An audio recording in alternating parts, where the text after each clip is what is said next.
काम करणारे हे 4 जण सध्या अटकेत आहेत।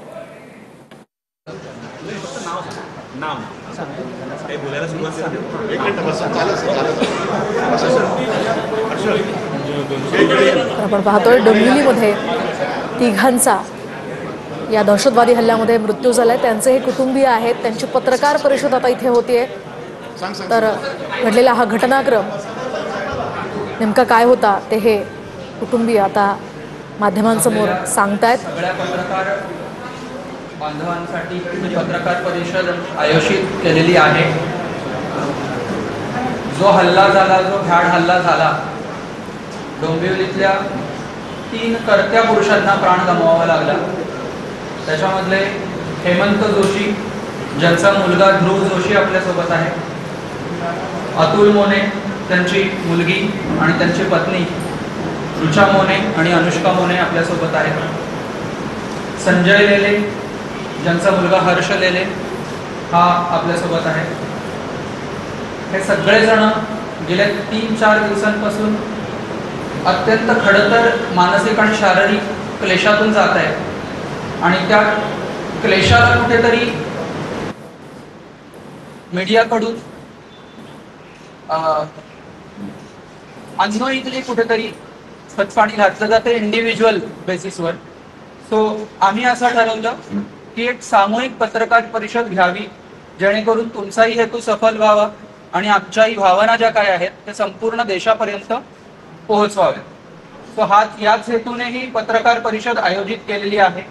आणि एक कळकळीची विनंती आहे, सकाळी 6 वाजल्यापासून आमच्या दारावर बेल वाजली जात होती की आम्हाला एक बाईट द्या, एक बाईट द्या प्लीज। सो एक कळकळीची विनंती आहे की तिन्ही फॅमिलीज मधले सगळे लोक, त्यांचे रिलेटिव्ह सगळे खूप कठीण परिस्थितीत आहेत। आय नो तुमच्यावर पण काही प्रेशर आहे आणि त्यासाठी आम्ही तुमच्यासाठी इथे आहोत। आमच्या या भावना पूर्ण देशभराला जागृत व्हाव्यात यासाठी आम्ही पत्रकार परिषद आयोजित केलेली आहे। ह्यानंतर कळकळीची विनंती आहे, ह्यानंतर इथून आम्ही जेव्हा जाऊ तेव्हा कळकळीची विनंती आहे की कोणीही इंडिव्हिज्युअल बाईट घेण्यासाठी रिक्वेस्ट करू नका, हीच एक विनंती आहे। पहलगामला जो हल्ला झाला तत्पूर्वी या सगळ्यांनी, तिन्ही फॅमिलीजने ठरवून तिथे जायचं ठरवलेलं होतं आणि विमानाने तिथे गेलेले होते। तिन्ही फॅमिलीज एकत्र होते आणि पहलगामला त्या दिवशी सकाळी ज्या ठिकाणी हल्ला झाला त्याच्या पूर्वी ते तिथे भेळ खात होते आणि त्यानंतर एक्झॅक्टली काय झालं अनुष्का मोने आपल्या समोर कथन करतील। मी तिथे गेलो होतो, 1-1:30च्या सुमारास आम्ही पोहोचलो। तिकडे सगळे भरपूर गर्दी पण होती, खूप खुश होते, सगळे आनंदी होते, फोटो वगैरे काढणं चालू होतं। मग नंतर थोडा वेळ आम्ही ऊन वगैरे थोडंसं होतं म्हणून आम्ही पाणी पिण्यासाठी आणि थोडं खाण्यासाठी म्हणून स्टॉलवर वगैरे गेलो। तर तिकडे आमचं खाऊन झालं। त्याच्यानंतर थोडासा आम्हाला शूटिंगचा आवाज आला, पण आम्हाला असं वाटलं की पर्यटन स्थळ आहे त्यामुळे इथे काहीतरी गेम्स वगैरे असतील म्हणून लक्ष नाही दिलं। पण नंतर अचानक फायरिंग सुरू झाली, त्यामुळे सगळाच हल्ला मचला तिकडे, एकदम गोंधळ उडाला, सगळेच घाबरली लोक। नंतर आम्ही झुकलो सगळे खाली, सगळेच खाली झुकले।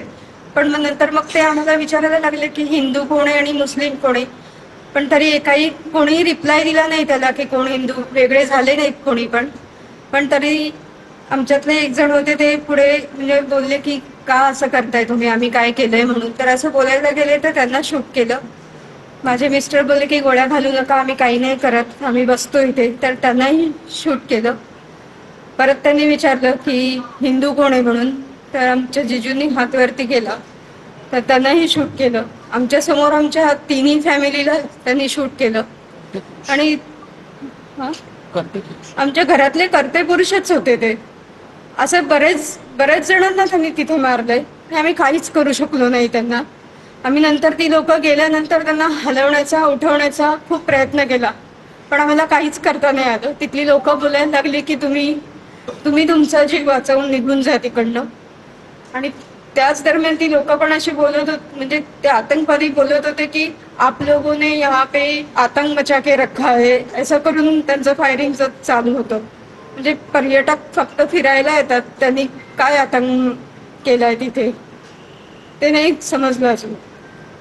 त्यामुळे गव्हर्नमेंटने याच्यावर ऍक्शन घेऊन त्यांना आम्हाला हा न्याय मिळवून द्यायला पाहिजे आणि त्या लोकांवर ऍक्शन घेतलीच पाहिजे असं वाटतंय मला तरी. आता यामध्ये प्लीज लँग्वेजचा बॅरियर आणू नका. ज्यांना ज्यांना ज्या भाषेमध्ये प्रकट व्हायचं आहे त्या भाषेमध्ये प्रकट होऊ द्या. तुम्हाला जो लाईव्ह टेलिकास्ट हिंदी चॅनेलला दाखवायचा आहे, मराठी भाषिक जे हिंदी भाषिक आहेत त्यांना थोडं तरी मराठी समजतं इतका भारतासाठी आणि या लोकांसाठी तुम्ही प्लीज प्रयत्न करा.